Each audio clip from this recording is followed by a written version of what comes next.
Hi, welcome to your next panel, Women Defying Stereotypes, Tradition and Culture. I'm Anisa Masagi. I'll be moderating the session today. So a big welcome to everyone who's joining and also our panelists who we'll go to and introduce in a moment. My pronouns are she, her, and I'm the Chief Corporate Affairs and Sustainability Officer at Pladis, which is a global snacking company owning the wonderful biscuits and snacks, which I'm sure you all have in your cupboards, including McVitie's and Jacobs and Godiva and all these wonderful products. So I'm very proud to be a custodian of these wonderful brands. But my job and my side job is very much corporate affairs and comms. I'm here really as a listener and a learner to these wonderful panelists. I come from a Persian descent. Both my parents are Persian, and that has come with many challenges around persecution and a number of real tension moments when it comes to culture and comes to togetherness and comes to individuality. So I'm coming to this panel with a lot of listening and a lot of learning from our panelists today. I also come from a persecuted religion, the Baha'i faith, which is a world religion, but unfortunately in our home country of Iran is persecuted. So again, I come with a very much a learning and a wanting to understand how our wonderful panelists today have also navigated some of those cultural moments that have happened in their lives. So without further ado, I'd love to just go to our panelists and just get a bit of an intro. So Eva, let's start with you, an introduction to yourself, into your background, and also why you're here today to talk to the people that are dialing in from all over the world. Thank you, Anisa. I loved your introduction. And thank you. And hello, Mamta as well, and anyone who's listening in. My name is Eva Gandhi. I am based here in London. I work with a company called as Mandara Energy Limited. So we essentially trade in oil commodities. So when you take a flight home or when you go out on your vacations, we are essentially trading all those fuel products that enable you to travel places. So essentially we are a financial services company. Why I'm here today, and I'm essentially from India. I'm a proud South Asian woman. I'm from India. I've been living here in the UK as an expat for the last 3 years. I've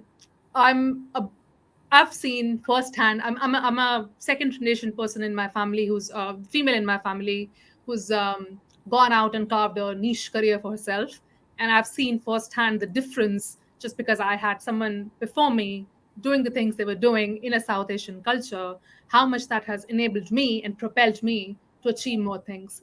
So the prime reason of being here today is if I can share my story and if I can maybe help anyone who's out there looking for an ally, I'm here, I'm raising my hand up and saying, I'm your ally.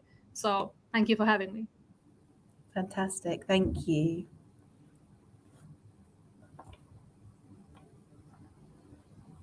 Should we go to you for your introduction? Lovely. Yes, absolutely. Hi, and thank you, Anisa and Eva, for that introduction. My name is Mamta Pulat, and I work with the topics of inclusion and belonging, specifically within talent acquisition at a company called Volvo Cars. And I'm based at the headquarters here in Gothenburg in Sweden. So I'm actually not UK or London based. So I'm here in Sweden, and the weather, I must say, is quite terrible. It's snowing a lot. Not what you would expect in March. But prior to moving to Sweden, I come from India, same as Eva. I've been in Sweden for about 5 years. And I worked in India in the nonprofit space or nonprofit education space, providing equitable opportunities for children below the poverty line, right? So, I mean, why am I here? I think when Meenakshi reached out to me and she heard a little bit about my story, she said, please, I would like you to, share it. But also similar to Eva, I'm here as an ally. And if you resonate with my story a little bit, please, reach out to me, because I think it's similar to a lot of people who moved abroad and experienced life abroad. But more than that, I think in terms of women defying stereotypes, just like Eva said, someone else paved the way for you. And I would like to actually credit my grandmother, who paved the way for, I think, women in our family about 70 to 80 years back in India, where she defied stereotypes. She was a leading gynecologist in the south of India. She got married at the age of 35, had 2 kids after that, and really defied those traditional stereotypes in India. So for me, she's definitely been a trailblazer, a role model, and I think a lot of us, the women in our family, credit her quite a bit for that. Wow, wonderful. And I'd love to go more into that, into the role models. Just for the sake of the audience, we have another panelist that will be joining us as well. A few technical issues, but we'll get there. She'll join us. So thank you for those introductions. It's really wonderful to hear about your dynamic stories. Some of that I'm sure will overlap, but let's jump straight into some of the questions that we had posed ahead of time. So you both are originally from India, but South Asian women as a whole. So how do you see the tradition and the culture, and how do you see that intersectionality between those two? I'd love to understand a bit more about that. Sorry, you broke for a while. The voice broke for a while for me. Could you repeat the question, please? Yeah, sure. So a more broader question really around South Asian women, and how do you see us unwinding from some of the traditions or the culture that we see in society at the moment? And please just go ahead if you've got something to say on that subject. Yeah. So definitely, I don't know how much you agree or disagree with this, but I definitely feel where I come from, it's a patriarchal society. Primarily, of course, India in itself is one of the fastest growing economies in the world now. Very proud of that. We've realized the importance of having more than one bread earner in the family, having access to more income or disposable income, and just how it propels the family. You educate the women, you educate the community. So traditions and cultures are two different things. Tradition wise, I would say we are still a patriarchal society, which is something we try to defy and move forward from every day.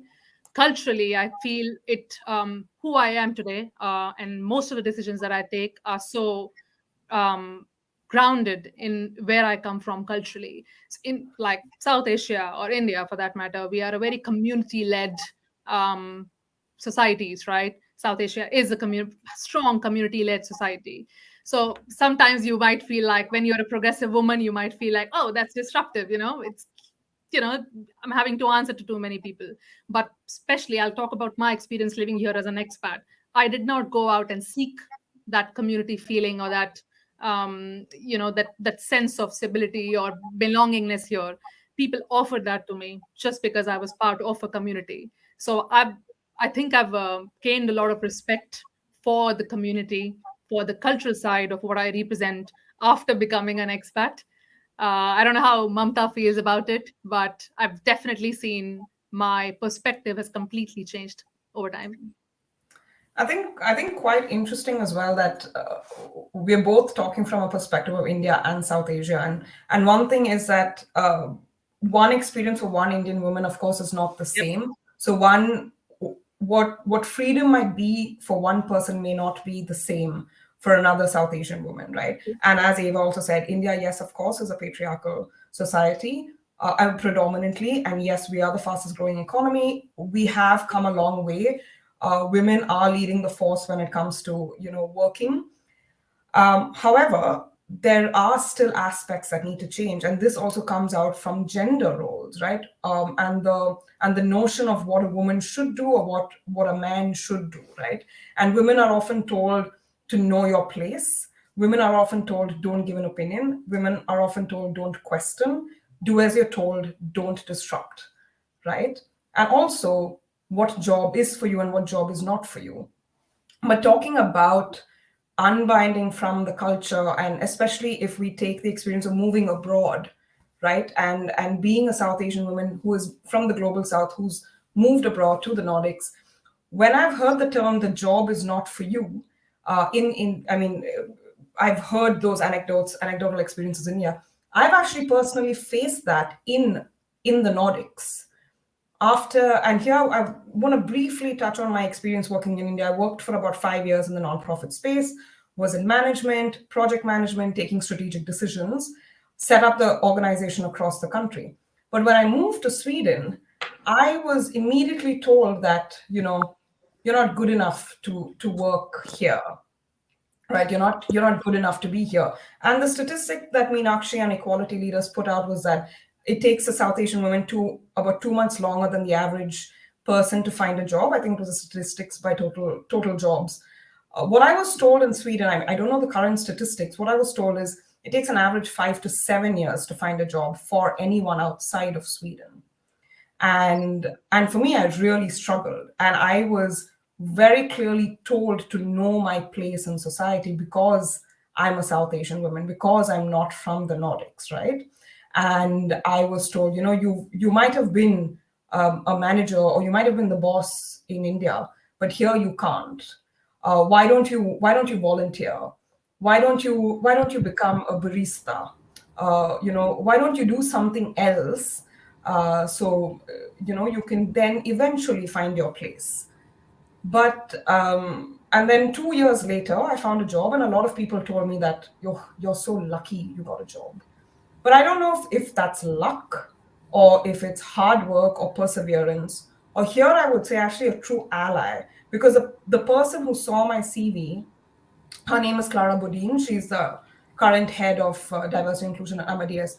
But she saw my CV and she said, yeah, this works. You've got the right experience. Why don't you come and, work with me? But it takes that one person to break that barrier to tell you that there is an opening for you, wherein I've applied for about 500 jobs and people are constantly telling me, you're not good enough because you're a South Asian woman in the Nordics. So allies really help. And also I think a sense of self or, confidence at the end of the day. Thank you. And we'll come back to allies because I think that's going to be a theme as to how we move forward with moving the dial on this. But we are welcome Nikki, who has just joined us now. So Nikki is our third panelist for today and comes from a very different background to our other panelists from a career perspective. So Nikki, if you could just give us a bit of an introduction to yourself and what you do, and I'm very, very happy to have you joining the panel now. Hi, Anise. Hi, everyone. Apologies for the delay. So my name is Nikki Videra. I'm the Marketing and Digital Director for Henkel Consumer Brands in the UK and Ireland. Fantastic. A little bit about your background would be great. Great. Yeah, sure. So I was born and bred in the UK. I grew up in Manchester and I moved to London around about 10 years ago.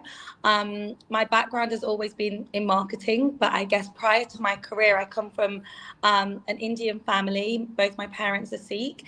They were born in India and East Africa, respectively, and they actually came over to the UK when they were quite young, so kind of 15, 16 years old, and they went through the British education system here. They went to university here, and so they've been my role models as I've been growing up. And if my mum's always had career at the forefront of everything that she's done, so my role model in my mum and my older sister is kind of the working female, which I think has been quite different to a lot of my friends and my family in terms of cousins and their parents. So quite I'd say quite a unique background given the age of my parents and when they kind of came over to the UK.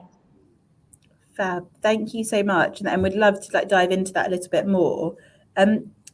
Just thinking about it, because I think a number of you have touched on this idea of stereotypes and Indian descent stereotypes. So maybe Nikki, we can come to you first. How do you think stereotypes have played into your life, your career, your family dynamics? Could you just explain a little bit more about that for the audience? So I think as I was growing up, my parents have always been extremely supportive of me following my passions and my dreams. But there was always an expectation that I would go to university, but I wanted to do that myself. So that was fine. There was kind of no area of conflict there. But when I was choosing what sort of career path I wanted to go into, it wasn't what I would call the stereotypical Asian career paths, whether that be doctor, dentist, lawyer, accountant. My dad studied mechanical engineering at Manchester University. My mum studied law at Leeds University, and they went into those career paths. So when I decided to study international management at Manchester University, but I always knew I wanted to go into marketing, and that was solidified by my final year at university, where I specialised in marketing. And when I first told my family, I want to go into marketing, whilst they were very supportive, there was a little bit of a, do you not want to be a lawyer, Nikki? You'd make a great lawyer following your mother's footsteps. And it was great that I had the options on the table, but actually with my passion, my parents did fully support me in following my dreams in marketing. Fantastic. And Eva, anything from you on the stereotypes and what your felt experience has been? Oh yeah, so many. So yeah, again, if you are familiar with Indian societies, children don't always go, out at an early age, live away from their parents at an early age, kind of look for, and you India, you're either a doctor or an engineer. It's those are the respectable professions to have. So yeah, again, I was very, very adamant I wanted to be independent at a very early age, something that's not very common to where I come from. So I'm very proud of that. I was a rebellious child, and I props to my parents for understanding that and for letting me be. However unhappy it made them at the time, but letting me be. I've lived away from my parents for several years. I think I've now come back the other way around, where I'm like, oh, I need you and all of that. But I was so independent from a very, very early age, which is not very common. When I realized when I went to uni, I'm a uni educated. I'm now a head of HR at Mandara. When I started on, and when I had peers in uni and college, etc., I was so amazed that people were not allowed to do a lot of things which I'd never even did not give a second thought to.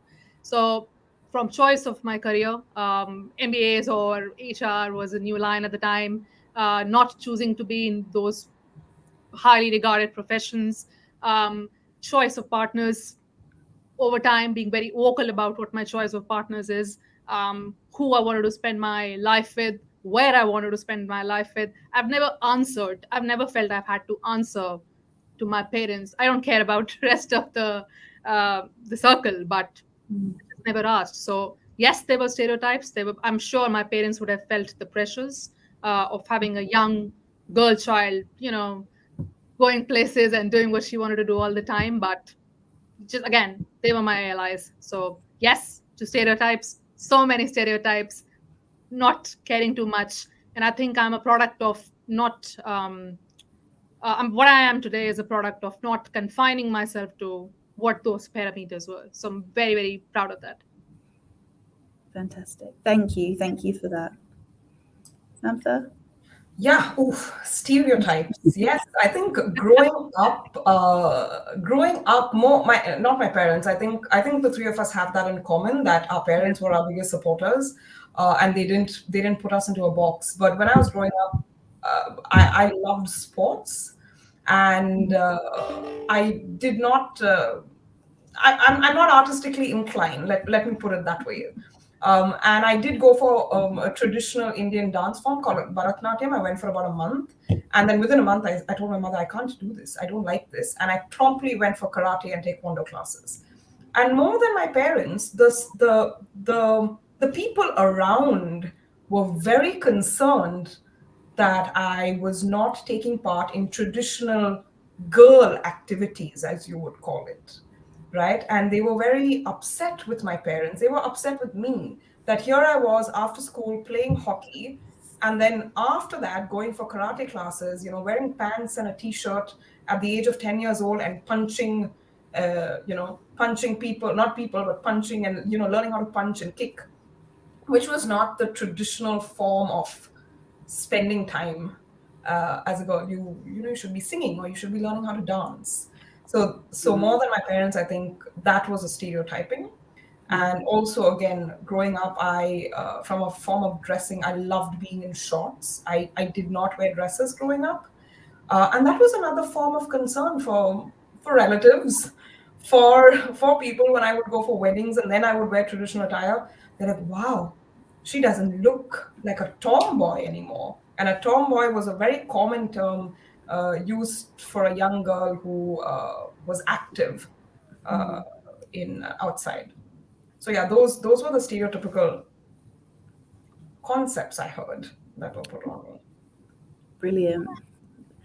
I think just listening to that and your last comment, it's one of the things that I always say. I've got a 2-year-old, well, she's nearly 2, and the stereotypes that are placed upon her as even at really just after birth, the words, the language that people use to describe her is very different to how I've experienced my friends and their sons.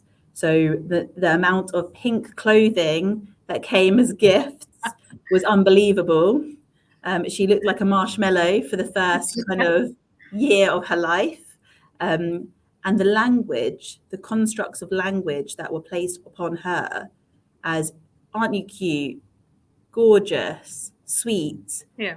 And I was actually, why can't she be strong and brave and powerful? So I think, again, it's this element of intersectionality. And as I mentioned before, I'm Persian, my husband's Scottish, so she has got this mix of dynamic kind of cultures that come and become her. So the idea of then gender on top of that has been a really interesting moment for me in my learning as well. So really interested to hear this phrase of tomboy, and when will the tomboy phase pass, is always a question that I think parents and families ask, but does it need to? It's a question.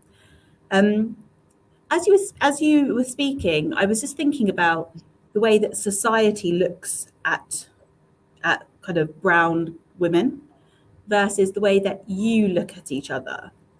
Is there anything that you can think about in that context? We've spoken a bit about the external perception, but I'd love to hear your thoughts on that question as well. I can come to Eva's nodding, so I'm going to come to her first. Yeah, I think I liked what I'm building on what Mamta said earlier, that even if you are a brown woman, everybody has had different experiences. Even the ones all of us here on the panel have had very different upbringings and experiences. I think definitely, especially as an expat, I think the first time you see someone who looks like you is this instant recognition. Again, it comes down to feeling somewhere in your we're human beings, right? We look for a sense of belonging, a sense of community.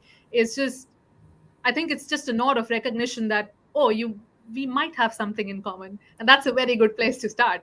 So yeah, there's this first instance is a sense of recognition, and then you kind of would expect that they will understand some of the things you are going to be talking about, or if you open up to them, you would instantly feel safe in that environment. You could feel that with just anyone, but especially so when you see someone who's a brown woman in the workspace, in your personal life, doing well, achieving well, but just being welcoming, really.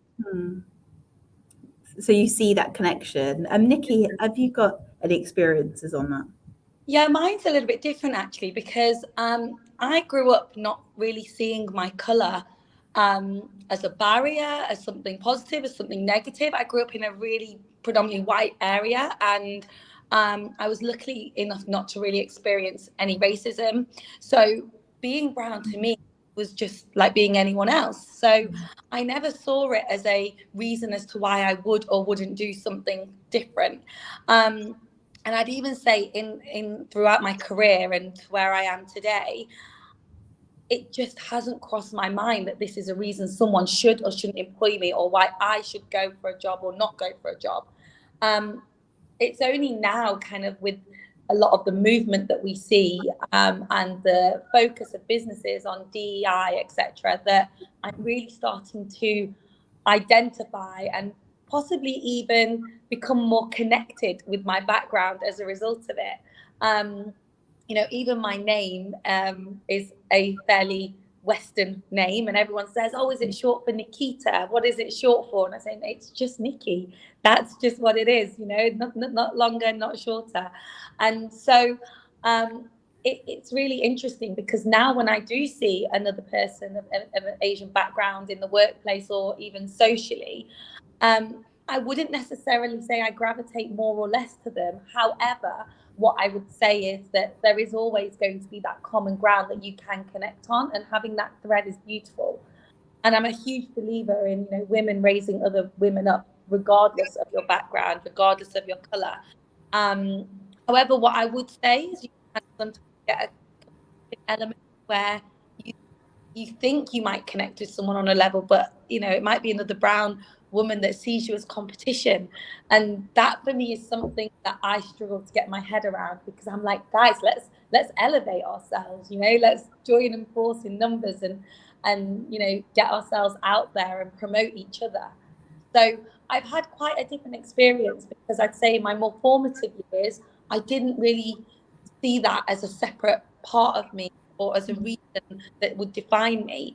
But the older I've got, the further in my career I've got, and also with the focus on DEI in the world at the moment, actually it's making me be even more proud to be of an Indian background. And I myself am almost wanting to bring it more to the forefront in terms of how I represent myself.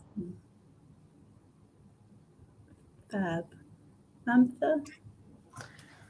Oh, that was a tough question, and I think it was about inner perception about ourselves. So, talking about the concept of being a brown person, and I think I touched on this with Eva and Nikki very briefly before, was that I didn't realize that I was a brown person or classified as a brown person until I moved abroad. And of course, the concept of colorism does exist in India. It's very, very predominant that fair skin and dark skin. I mean, we can have that debate. It's a constant debate. It goes on across the globe, but I didn't experience that personally, and my sister did, because she looks very different from me and she has a darker skin tone. But she experienced that, and I never experienced that from a colorism perspective at all in India. But when I moved abroad is when my color is the one thing that struck out. My hair color, my skin color, and that's when I started realizing I'm actually different. And then, of course, I struggled. Right, I struggled with my sense of self in the first year of moving to Sweden. It does something to you when you're constantly told you're not good enough. But I think over time, having that support system, but also realizing your worth, right? You've been in a safe environment for about 25 to 28 years of your life, and suddenly you're in a different environment for a year, and everything is overturned. So it just takes a bit of time to center yourself and to understand that, okay, I am an Indian. I bring a certain value to the place. As much as it is an opportunity for me, it's as much as an opportunity for the organization that I'm going to be a part of, or for the circle of friends that I'm going to be a part of, right? Because different experiences, different backgrounds, different cultures just bring in a lot more than a homogeneous crowd, right? Mm-hmm. So understanding who you are and what you bring to the table makes a huge difference. Mamta, I think that's really interesting. And I think different parts of the world are at different stages in that journey. Yeah.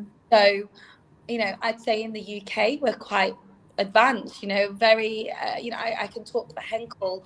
We were only just saying over the last couple of days at our annual conference, we've got over 10 to 12 different nationalities within our team. And so actually diversity is fully embraced and much more understood. And maybe in your case, the country that you're in is at a different stage of that journey of really understanding and embracing and realizing actually the richness of and the wealth of benefits of having such diverse cultures. And I do think different countries are moving at different paces, and that is probably something that we also need to recognize.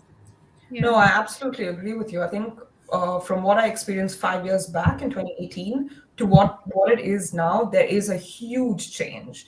There is a lot more talk about more than diversity, I think inclusion. There's a lot more talk about inclusion right now in the workspaces here in the Nordics and in Sweden as well. Of course, it's come a long way from 5 years. There's definitely a long way to walk, no doubt about it. It's not on par with the countries like the UK or the US, even when it comes to the topics of inclusion and belonging. But we're getting there. And just on that, actually, so it's a really interesting slant to the question. How do you feel that the drive for IDE, or inclusion, diversity, and equity within business, has helped or hindered your community? I think. Sorry, is that question for Mamta? No, just anyone, whoever would like to answer. So I think I'm definitely with Nikki on this one. I feel when me and my partner, we wanted to experience life abroad in a different country, we wanted to just experiment for a while, and we landed up here in the UK. This is a choice to be here, and definitely as a expat with a lot to offer, this was a conscious choice of where we wanted to be, because we had heard so many good things from our peer set, people we knew about the UK. I also feel that I'm extremely fortunate to be in the company that I'm in. I think when I started out, I started to work for the nonprofit sector, but I eventually made the move to financial services / oil trading. It's been so fruitful for me personally. And that's because of the fact that we run a very meritocratic environment. It's a very high paced, it's a environment that can break you. That's the kind of, the training and the kind of opportunities that are available to you. The more you ask, the more you get, and there are high rewards with that. So I am definitely, Anisa, I love this question, especially because we have to acknowledge, and especially I have to acknowledge, the country that I landed in has been so open. I've not faced anything whatsoever. I think it's more on me. The more I keep putting the effort in, the more rewards I get. And also my organization, which is Mandara Energy, again, extremely meritocratic. I've never for a single second, when I came in, like I'll give you a small example. So when I moved in, even the accent, I'm an English graduate, like whatever, like I've studied all my degrees, have been in English, but the accents are different in every country. So when I joined and I would sit in a boardroom with some of the senior people, I would not understand because they were speaking at, the speed that they speak in. And I'm a fairly confident, I feel I'm a smart, confident human being. But even then, it set me back. And it was such a surprise for me personally because I was not prepared for that. And I just honestly went up to someone at work and I said, I feel I need to somehow get trained on this or get more familiar with this. And they helped me. So no questions, no judgments. They helped me. If that didn't happen, and today I think I'm the most vocal in any of the meetings that we are in. So that's the shift in a year. I've been here for a little over a year, and that's the shift. And again, comes down to allies, comes down to just the environment and how much that has propelled me forward. So I'm very thankful about that. Fantastic. I would also say businesses want to learn, colleagues want to learn.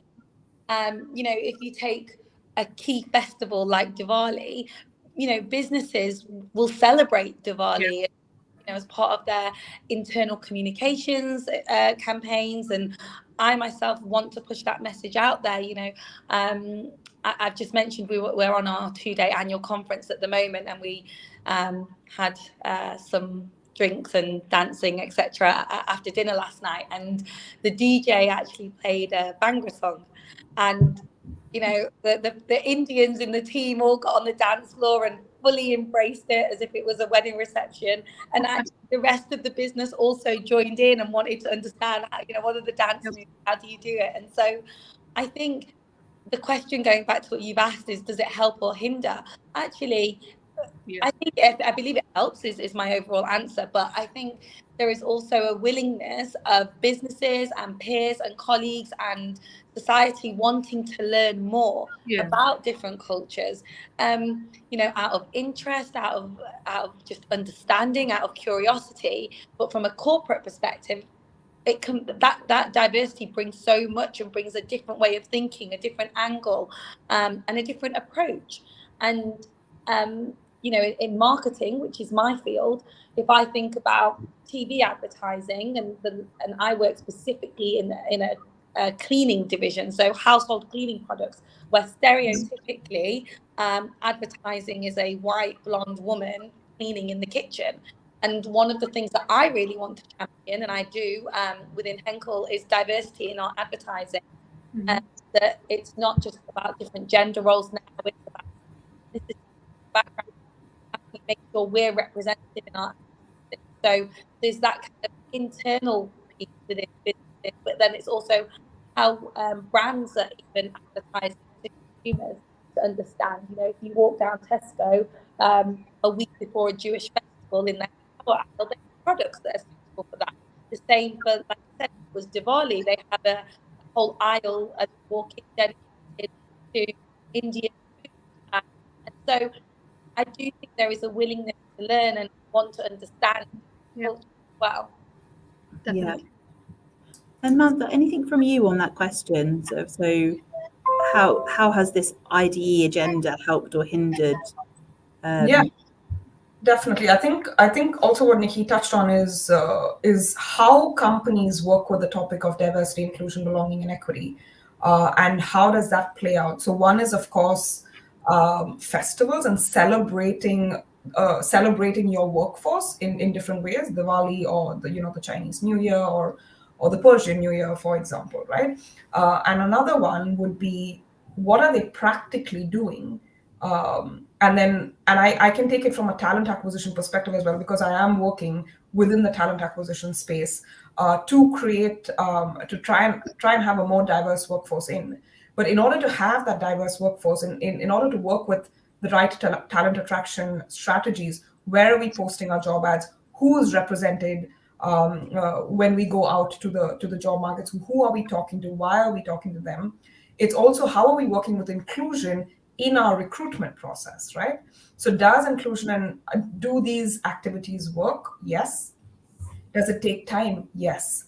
But it's also key of how it's being done, right? And a couple of aspects that I think Volvo Cars also does, and companies in general do when it comes to, again, talent acquisition, given that I work in that space, is that how do we write our job ads, right? Is it inclusive? Because we need to understand that women in general, and even other minority groups, tend to self-select out when they look at a job ad, right? Because Ava's experience is not the same as my experience, is not the same as Nikki's experience, would not be the same as someone else applying for the job, right? So if there is certain wording in the job ad which is not inclusive, they're already self-selecting out. They're already thinking they shouldn't be applying for that job. Yeah. Right. So then what can companies do to make that, to make it a lot more inclusive? Who's in your interview panel? What kind of questions are you asking them?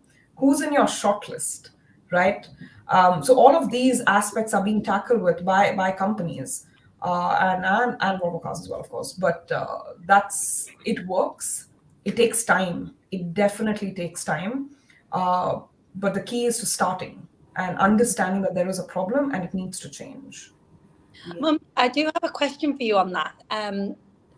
I've always wondered how positive discrimination is perceived. And with something like a recruitment process, if you've got two candidates and one may be a white male and one might be an ethnic minority female, both able to do the job, there is a risk of alienating candidates if they aren't successful in getting that role, because someone who is female, someone of an ethnic minority, for example, is positively discriminated against. Do you ever get any feedback from that? I think what we always talk about is choose the right candidate, right? Choose the right candidate for the role. And historically, we have, or companies, and when I say we, I talk about companies and us as humans and recruiters have automatically chosen the candidate that was easy to pick, who might be the next Joe, might be the next Jim. And now it boils down to that we're actually expanding our shortlist. We are ensuring that there is a diverse pool in our candidate. And now we are having these discussions of, why are we choosing the ethnic minority? What if they don't do well? They come with a lot of baggage, right? And the fact that, and these discussions happen, it's quite sad that it does.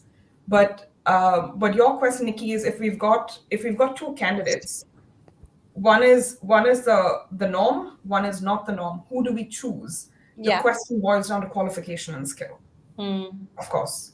But what are the equitable measures that we are taking to ensure that that minority reaches the same place? And if the minority gets in the door, what are the equitable measures the company is taking to ensure that that person moves up the ladder, right? So our company is willing to do a lot more than just talent attraction and recruitment. What are they doing for retention as well?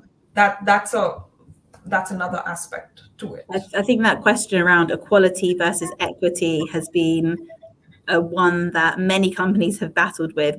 But with International Women's Day just yesterday, the idea of what is an equitable workplace is now becoming more and more a prominent feature. So do we want equality or do we want equity? And what are the equitable measures we need to put in place, for example, in recruitment processes to ensure all people, everyone has an opportunity, but we acknowledge that some people may need a bigger drive to be able to get to that place. And I think it's going to be a conversation that will go on for many years until we understand.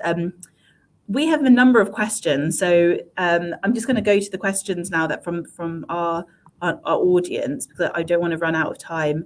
People have made such efforts to kind of write in. So and this ties back to one of the questions that I wanted to come back to around role models. And at the start of our session, Mamta, you spoke about your grandma, and the question says, your grandma sounds like she came from the future, which is brilliant. What do you think she advised you to do differently to the norm? I think it also comes and stems from her experience. From her experience being an independent woman, her experience earning money, standing on her own feet, financially independent, being able to take her own decisions, and bringing up her children, and both my mom and her brother, in that manner as well, that there is no discrimination between a man and a woman in that sense. And even the conversations that I've had with my grandmother has always been about, what do you do in your free time? What do you want to do in your career? Okay, if you do have boyfriends, is everything okay? Please be safe. And to have those kind of conversations at that age when she was about 70 years old, it speaks volume to the experience that she has had. And being a gynecologist, so she's seen it all, right? As a doctor, she's definitely seen it all. So for her, I think the reason why it was different to the norm, I boil that down to her experience and her wanting the same, if not more, for her grandchildren and her daughter and her son as well. And I would also attribute it to her father. Her father also broke a lot of traditions, and one of the traditions in India is that if you do have your period, or if you are menstruating, there is a tendency where people say, do not go to the temple at that time, do not pray at that time. And my great grandfather, from what I understood from my mom, was an extremely religious man, and he said there's nothing like that in the scriptures. This is unbelievable. So if my daughter is menstruating, I don't care about it. And that stemmed down generations, right? This was my great grandfather, and it's boiled down to me and my cousins as well. I think it goes back to allies and having your circle and having people at the right places challenge the norms at the right time. Yeah, brilliant. And Eva, for you, again, on the role model question, so we hear about this wonderful grandmother who does sound like she came from the future. Is there anyone that you can think of that actually has been your role model growing up and or is currently? I think on the questions of role model, to answer the first part, I would say my mom and my aunts. Again, extremely ahead of their times, extremely financially secure, like Mamta mentioned, extremely driven to find you have a partner or you may have children, but you are still yourself, and you still have to take care of yourself, and you do not have to give up things in order to gain a family life or whatever. So definitely my mother, my aunts, very, very adamant about not letting go of their interest in life and keeping that fire alive. Um, the second part would be role models is a as I progress, as I age and as I progress in my careers, is an evolving concept. I'm constantly looking for role models. Now I've kind of gone to a point where it's not within the family. I'm looking more of professional role models, and that's, I think that makes a huge difference between the jobs I land. I believe I'm a head of HR. I believe strongly in the power of networking. I think it has taken me to places. It has unblocked my mind in so many ways, which things I would not have been exposed to earlier. So it's an evolving concept. If I'm speaking here, if I like someone here, Anisa, I might just reach out to you. Whatever you ask, you get. It's an evolving concept, and for anyone who's listening in and is in early stages of their career, um, just ask. You ask 5 people, one of them will get back to you, and that will make the most difference in your life. That you'll be so thankful you did it. So definitely, that's what I feel on the subject of role models. Fantastic, thank you. And Nikki, for you, any role models that you can share with us? Yeah, definitely. So first and foremost, it's my parents. In this context, more specifically my mum, because actually she was the first person in her family, the first girl to go to university. Even when she graduated, her family wanted her to go straight into work, and she said, no, I want to study law, I want to become a lawyer. And she really had to challenge the stereotypes and the norms. And if I think about even the conversations we have today, my mum would have had to have those conversations without this movement, 40 or so years ago. And when I was younger, I didn't quite understand my mum, and we clashed a lot on things. And it's not now until I'm at later stages in my career and I've got 2 children that it clicked. I was like, now I know why my mum is the way she is. Now I understand why she supported me and wanted to really push me to excel my career.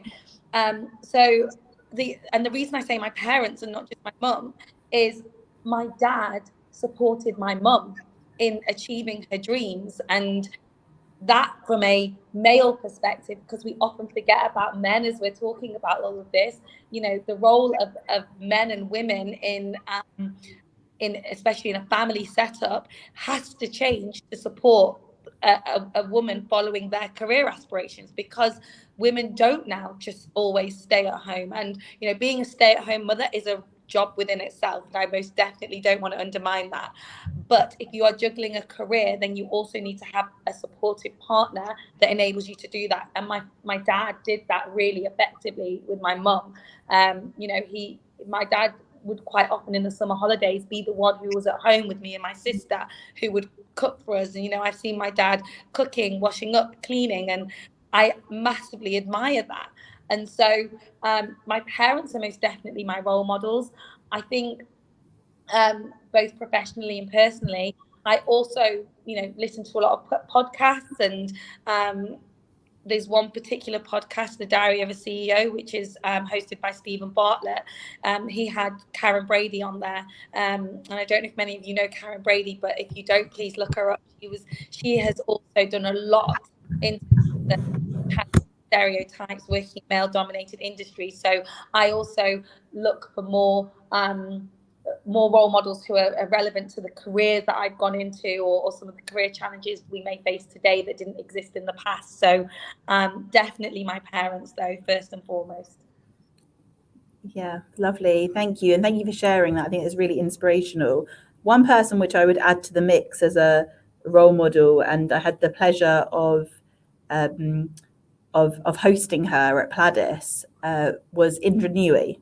So those who know Indra Nooyi, she's a former chairperson and CEO of PepsiCo globally, and has a whole array of other roles that she did during her time. And her book is fantastic. She came from India. She kind of brought her family over. Her husband is very well known in his right for his own careers, but she gave a really honest approach to actually how do you balance life, work, race, all of these things. And this was a number of years ago. So I would absolutely encourage everyone to read that from a position of someone who is a brown woman in business, top of her career. So a really wonderful read for those who are interested.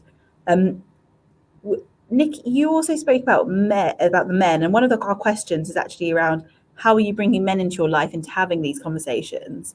And I guess it's because we're obviously, International Women's Day was yesterday. You always get the men who say, "Oh, where's our day?"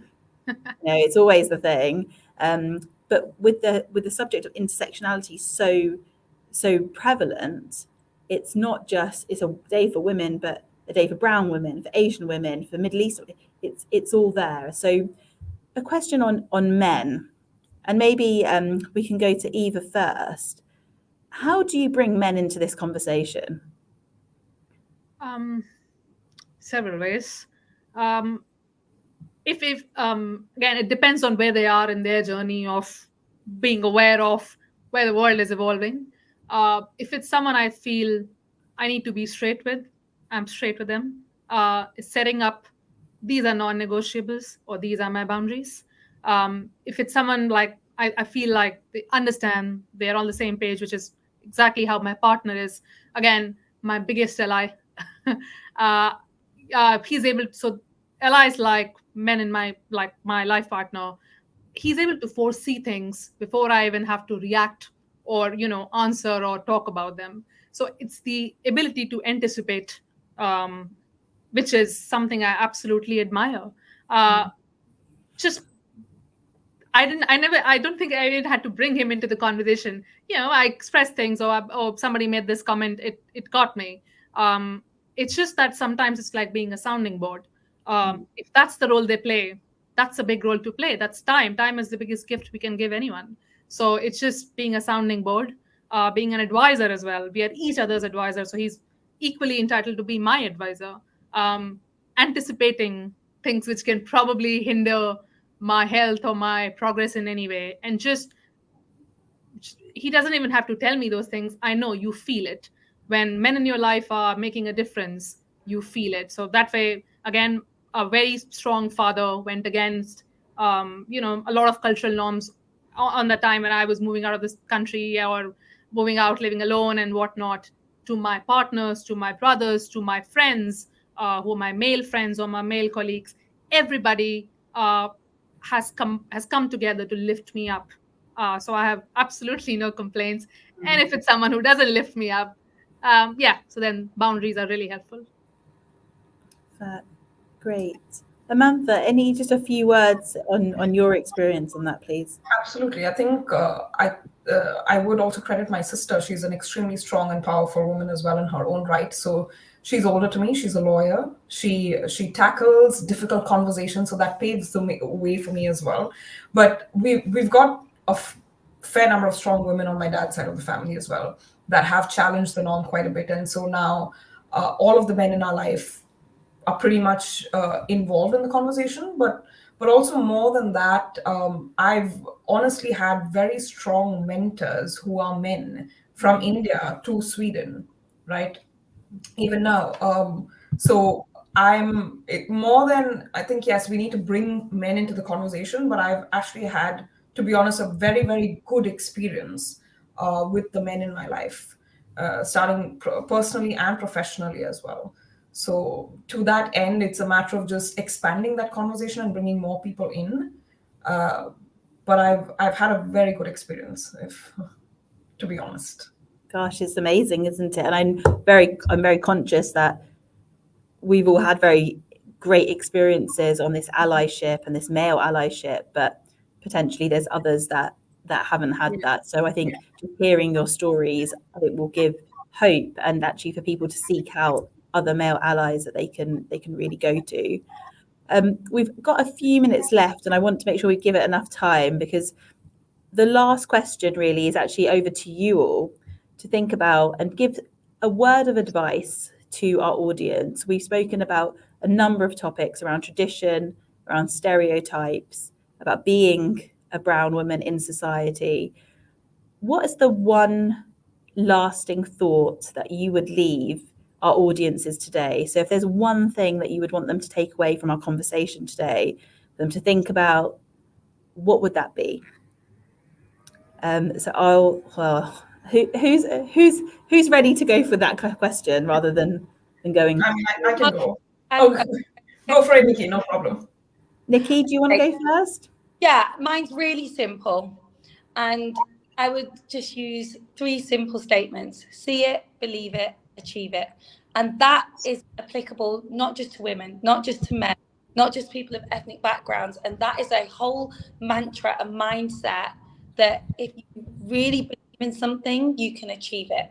And thinking of all of our stories, very, very different, but the one common thread is we really believed in ourselves. And by doing that and identifying where we wanted to go, we've managed to get there successfully. Fabulous. Anantha? I would say, I think a very similar one: don't let anyone tell you you're lesser than who you are or what you are, because they can, and don't give anyone else the power to take that from you. So that's my take. Thank you. And Eva, any lasting thoughts that you'd like to leave the audience? Yeah, just all of us, again, have different experiences. You start to propel yourself forward. And just, again, I think I've mentioned it a couple of times, you ask, you get. That's the world we live in. Nothing is handed. Hard work and using what we think are limiting factors, using it to propel us. Just keep at it, and results will follow. So just be bold, be out there, and ask, look for allies. And if you want to connect further, again, as I said at the very start, I'm raising my hand, I'm saying I'm an ally. Reach out, let's connect. It can lead to wonderful things. Lovely. So we've got be bold, we've got be who you are, be and just a practical note, you're saying we should reach out. If you don't have that confidence to reach out, how else can people do it? So I know there's probably some introverts or people that have got different personalities to yourselves. Is there anything that you would give as advice on that side of it? Any resources or anything they can do? I think LinkedIn is there. LinkedIn is the most powerful tool. Reach out on LinkedIn. There's no harm, and of course, please add a message. I would also say people don't feel comfortable even reaching out on LinkedIn. I found a lot of inspiration just from listening to podcasts and listening to how other people have achieved their dreams. And I think there's a lot of really good material, both written material, but also online, that you can use just to provide yourself maybe with that little bit of push, that advice, that confidence to reach out. But also find your mentor, find someone who you can be your sounding board and coach you through some of these challenging decisions that you find you might have to navigate yourself through. Yep. And I would just add to that and say, whatever medium you choose, just practice. You'll get it right after a few turns. So it's just don't be afraid to fail. As I said, reach out to 5 people. 1 comes back to you, leads to something great. You've still achieved. You started from a 0 baseline. So you're still achieving something in the process. Just practice. Whatever medium is comfortable, just practice. Wonderful. Thank you all. I think that's a really good inspirational advice, but also very good practical advice. So I think that will be a real treasure for our audience today.